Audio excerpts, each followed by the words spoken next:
Now finally about that infamous CX-5 which we've got here. So yeah, let me switch the camera and talk about it like that way. So here is the cylinder head of it. As you can see, it has a carbon build up, not that severe I would say. It just 1 year passed since that they then rebuilt the engine. The cylinder head is already cleaned, then done an amazing job in my opinion. So we can confirm that the cylinder head was definitely removed, and because of that, you see there was like dripping marks. I don't know what they've done or what they used. For the head gasket, you shouldn't use anything like silicone or whatever. It's just the head gasket. So again, it was done, but in our opinion, it wasn't done like properly. Obviously, you could see on the other bits if you follow the channel. So yeah, it was done, but I don't know if it was sent to a machine shop or not. I still can't really believe if it was sent to the machine shop, it can get that dirty in that short period of time. Because like as we had, you know, don't know if you remember, but we had the Red 6 Mazda here, and that had like just little bit like a yellowish color of the cylinder head, and I guess it's because he's done like a regular oil changes, so no way that in 1 year after the rebuild that can occur again in that bad condition. And now let me show you the strainer, because we received a comment that how the guy in the video didn't see that there is silicone on it. Yes, that was me, the guy in the video, and the reason like it's from the underneath, and the comment was like how I couldn't see or how I couldn't know where that silicone was coming from. The reason is because we didn't see or we didn't know if that was like resealed or refitted or took it apart. Actually, this one came apart very easily, then just use a screwdriver and it popped off right away, because they used the glue or something or silicone. And yeah, here it raises the question, why were they dicking around with this, fixing it instead of replacing it? Because this part is like 50-60 quid, and like dicking around with this, it took a lot more time trying to fix it, and they didn't fix it properly. And also then the commenter asked like, what difference does it make if there is a mesh? So he asked like, what difference it makes? Look at this mesh, the holes are bigger than that one, so basically it lets through bigger particles than this one. As you can see here, it's full of sludge. And he also said like, basically then, like he didn't say he broke it, but the mesh is part of the strainer. No, it's not right, it's not correct, because this mesh is like metal, as we showed, like we put the magnet against it and it sticked on it, and the original mesh from the strainer is plastic. So yeah, I don't know why they done it this way. They should have replaced it. But it's actually, the owner told me it's not from, it's done by previous garage, so they fixed it up somehow, like in this condition, and then they recommended him, the current garage or the garage who done that other rebuild of the engine. But in my opinion, they still should have noticed it, and they shouldn't have left it in that condition, the strainer. They should have replaced it. And also the removing the head, replacing the valves. Again, I don't know like how bad.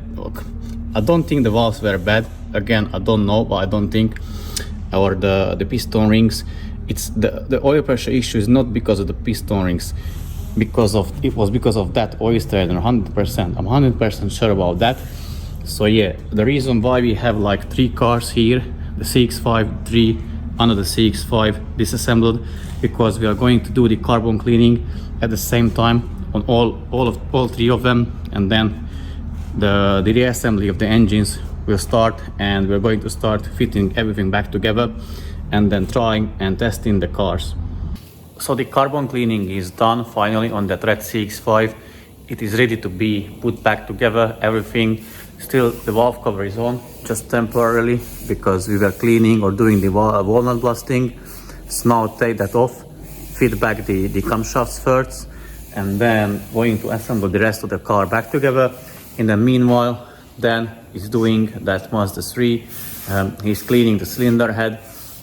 So once we've got any update, we'll show you that on the picture. But in the meanwhile, let me turn the camera, switch the camera, and show you like how it is looking like after the walnut blasting. So here it is.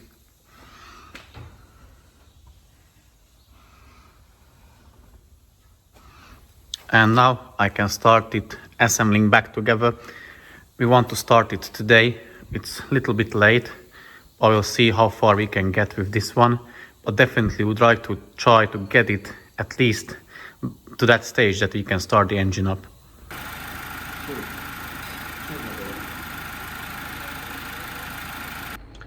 So we are ready with that CX-5, that infamous CX-5.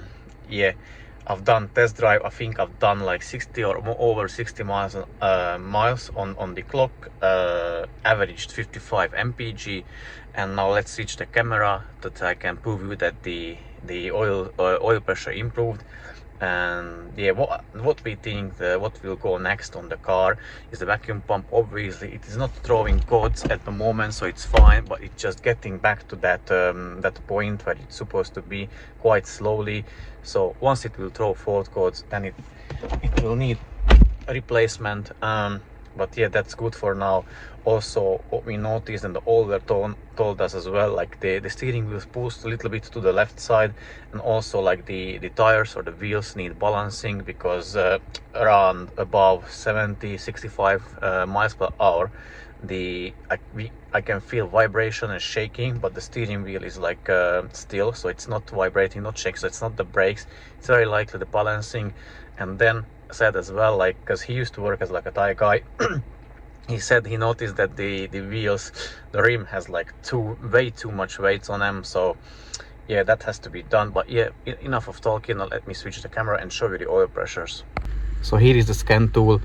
The oil temperature is 76 degrees. It should be between 70 and 80 when you do the measure, and above that is the oil pressure. As you can see, it is averaging around 160, let's say 155, which is perfect. And now I'll rev the car to 2000 rpm. It should be around 180.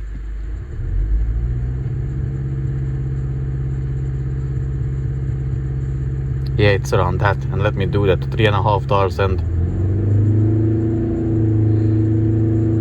Should be at least 360. We're averaging like 370, 375. So yeah, the nightmare with this CX-5 for the owner has finally came to an end. Obviously we recommend him to get the next oil change after 3,000 miles or half a year, whichever comes first, because you know we've done the oil change 2 times, we've done flush just to be on the safe side. It won't break a bank after what he already spent with the garage as well and with us as well. So yeah, and now we're going to do other cars, because we've got here quite a few of them.